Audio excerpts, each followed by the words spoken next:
जय श्री कृष्णा प्यारे भक्तों। बाल कृष्ण आप सभी की झोली खुशियों से भरे। आपके घरों में सदैव नन्हे मुन्ने संतानों की किलकारी गूंजे। नवविवाहिता जल्दी से माँ बने, उनके घर में किलकारी गूंजे। हमारी यही प्रार्थना है कृष्णा से।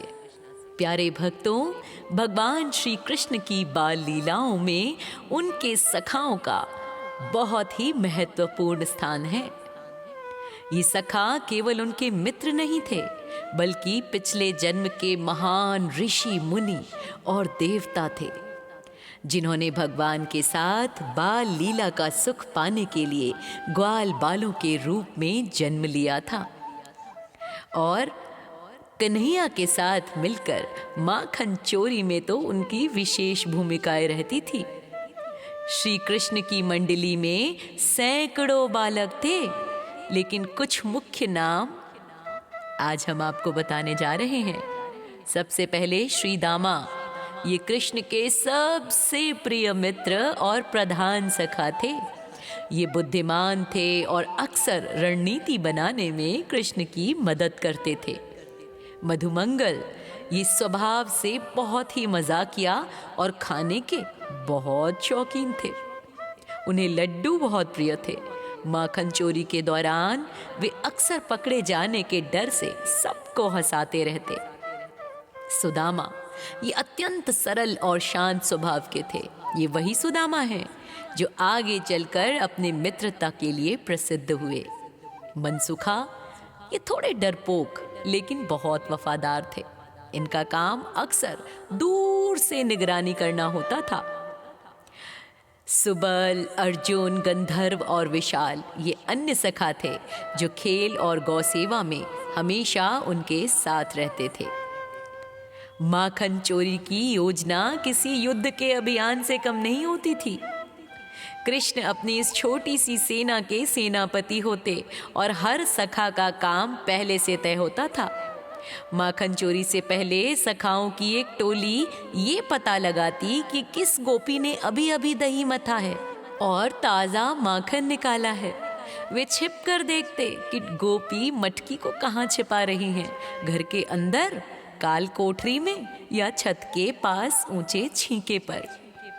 जब कृष्ण और कुछ मुख्य सखा घर के अंदर घुसते तो मनसुखा और सुदामा जैसे सखा दरवाजे पर पहरा देते। यदि गोपी यमुना से पानी भरकर वापस आती दिखती तो वे विशेष आवाज निकालकर, जैसे पक्षियों की बोली आदि, अंदर वालों को संकेत दे देते। गोपियां मटकी को बहुत ऊंचा टांगती थी। ऐसे में श्रीदामा और अन्य बलवान सखा नीचे झुककर खड़े हो जाते।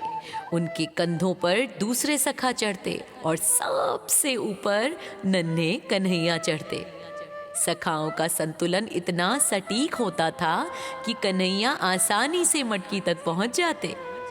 जैसे ही कृष्ण मटकी में छेद करते, नीचे खड़े सखा अपने हाथों का प्याला बना लेते और अपना मुंह ऊपर की ओर खोल लेते।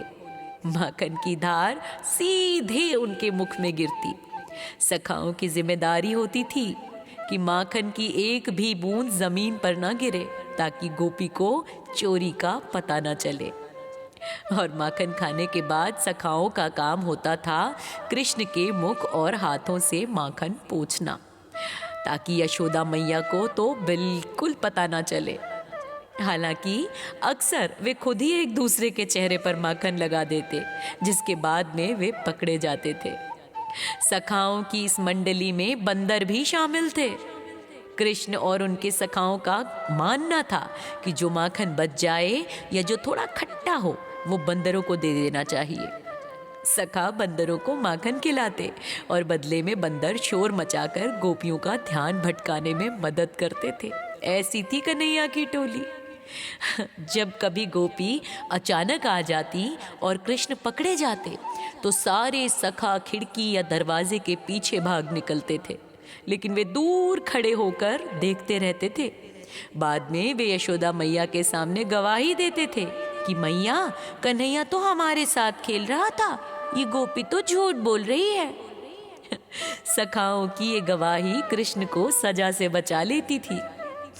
भगवान ने इन सखाओं के माध्यम से ये संदेश दिया है भक्तों कि ईश्वर को ऊंचे सिंहासनों पर बैठकर पूजा करना ही भक्ति नहीं है, बल्कि उनके साथ एक मित्र की तरह सहज प्रेम करना सबसे बड़ी साधना है। सखाओं की मदद से की गई ये माखन चोरी वास्तव में प्रेम का आदान प्रदान थी। कृष्ण और उनके सखा आपस में पक्षियों की आवाज निकालकर एक दूसरे को संकेत देते थे।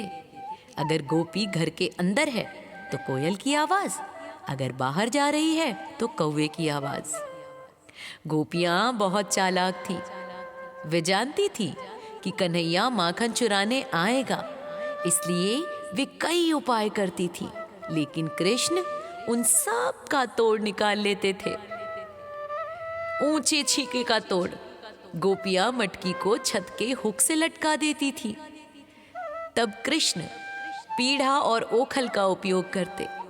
अगर उससे भी काम न बनता तो सखाओं का मानव स्तंभ बन जाता, जैसा अभी अभी आपको बताया। कृष्ण सबसे ऊपर चढ़ते और मटकी में छोटा सा छेद कर देते। माखन की सफेद धार जब कन्हैया के सांवले चेहरे पर गिरती तो वो दृश्य अद्भुत होता था। कुछ गोपियों ने मटकी के पास छोटी छोटी घंटियां बांधी थी, ताकि जैसे ही कोई मटकी छुए आवाज हो जाए। कृष्ण ने उन घंटियों से प्रार्थना की, हे घंटियों, जब तक मेरा पेट ना भर जाए तुम चुप रहना। कहा जाता है कि भगवान की आज्ञा पाकर घंटियां तब तक नहीं बजती जब तक कृष्ण माखन खाते। लेकिन जैसे ही कृष्ण ने सखाओं को खिलाना शुरू किया, घंटियां बज उठी। कृष्ण ने पूछा, तुम क्यों बजी? घंटियों ने उत्तर दिया, प्रभु, भोग लगाने के बाद आरती और घंटी तो बजती ही है। गोपियां अक्सर मटकियों को अंधेरे काल कोठरी में रखती थीं, ताकि बाल मंडली उन्हें देख ना सके। यहाँ कृष्ण अपनी अंग ज्योति यानी शरीर का दिव्य प्रकाश फैला देते थे। उनके शरीर से निकलने वाली नील मणिवत आभा से पूरा कमरा जगमगा उठता और छिपी हुई मटकियां साफ साफ दिखने लगती। एक बार एक गोपी ने घर के बीचों बीच एक बहुत बड़ा गड्ढा खोद दिया और उसे घास फूस से ढक दिया, ताकि कृष्ण उसमें गिर जाए। कृष्ण अंदर घुसे, लेकिन वे गड्ढे के ऊपर से तैरते हुए निकल गए। जब गोपी उन्हें पकड़ने आई तो वह खुद ही अपने खोदे हुए गड्ढे में गिर गई। कृष्ण ने हंसते हुए उसकी मदद की और बदले में उसका सारा माखन फीस के तौर पर खा लिया। हर दोपहर को गलियों का एक दल नंद भवन पहुंचता और यशोदा मैया से शिकायत करता। गोपी कहती, मैया, तेरे लाला ने आज मेरी मटकी फोड़ दी है। तो कृष्ण कहते, मैया ये झूठ बोल रही है, मैं तो घर में ही सो रहा था। तो गोपी कहती, अरे इसने केवल माखन नहीं खाया, इसने मेरे घर के बछड़े भी खोल दिए और सारा दूध उन्होंने पी लिया। कृष्ण कहते, मैया बछड़े भूखे थे, मैंने तो बस पुण्य का काम किया है। यशोदा मैया जब कान्हा को डांटने के लिए छड़ी उठाती तो कृष्ण अपनी बड़ी बड़ी आंखों में आंसू भरकर ऐसी सूरत बनाते कि मैया का दिल पिघल जाता और वे उन गोपियों को ही भला बुरा कहकर विदा कर देती। गोपियां अष्टांग योग और तपस्या नहीं जानती थी, वे तो गृहस्थी स्त्रियां थीं।